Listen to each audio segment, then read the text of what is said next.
Lynn Renault émue, elle raconte son avortement clandestin. J'étais devant une femme qui avait 2 aiguilles. Laurent Delahousse est allé rendre visite à Lynn Renault pour son émission 20h30 le dimanche, diffusée ce dimanche 27 octobre, sur France 2. Face aux journalistes, l'artiste de 96 ans s'est confiée avec beaucoup d'émotion sur l'avortement clandestin qu'elle a subi alors qu'elle n'avait que 18 ans. Âgée de 96 ans, Lynn Renault qui a fait carrière au cinéma, au théâtre, mais aussi dans la musique n'a qu'un seul regret. Celui de ne pas avoir été mère. Je n'ai pas pu devenir mère, un manque jamais comblé, confiait-elle dans les colonnes du magazine Elle en 2013.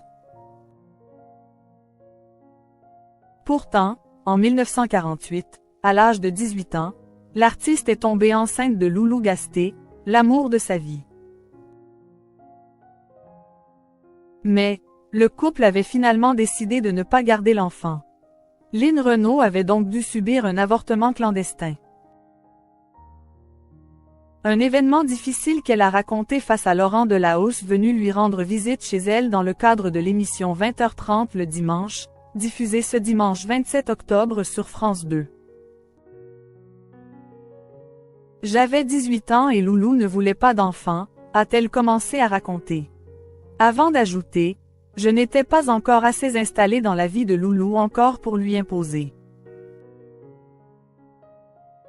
C'est alors qu'elle s'est souvenue avec beaucoup d'émotion les conditions de son avortement. Tout ce dont je me souviens, c'est que tout est noir, s'est-elle rappelé. On a monté un escalier tout noir. Avant de poursuivre, je suis arrivée devant une femme. Elle est venue avec 2 aiguilles à tricoter. Elle a percé. J'ai saigné. C'était des avortements clandestins, a alors réagi Laurent Delahousse. Ce à quoi Lynn Renault a ajouté. Madame Simone Veil merci, avant de répéter. Merci Madame Veil.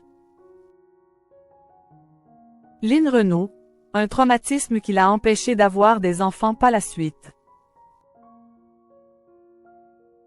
Lynn Renault qui a failli mourir d'une septicémie ce jour-là ne s'est jamais remise de cet avortement. Pourtant, malgré le traumatisme, son envie d'être maman ne s'est jamais estompée. Quelques années plus tard, l'ancienne meneuse de revue aurait voulu adopter un bébé, mais Loulou a toujours refusé. Dans son cœur se trouvait alors un vide que Lynn Renault s'est empressée de combler avec bon nombre de personnalités. Parmi elles, Claude Chirac et Muriel Robin qu'elle considère comme ses propres enfants. Je n'ai pas eu le mal de les élever, mais j'aurais bien aimé. Ce sont vraiment mes filles, avait-elle déclaré à Laurent Delahousse lors d'un numéro d'Un jour, un destin, diffusé en 2018.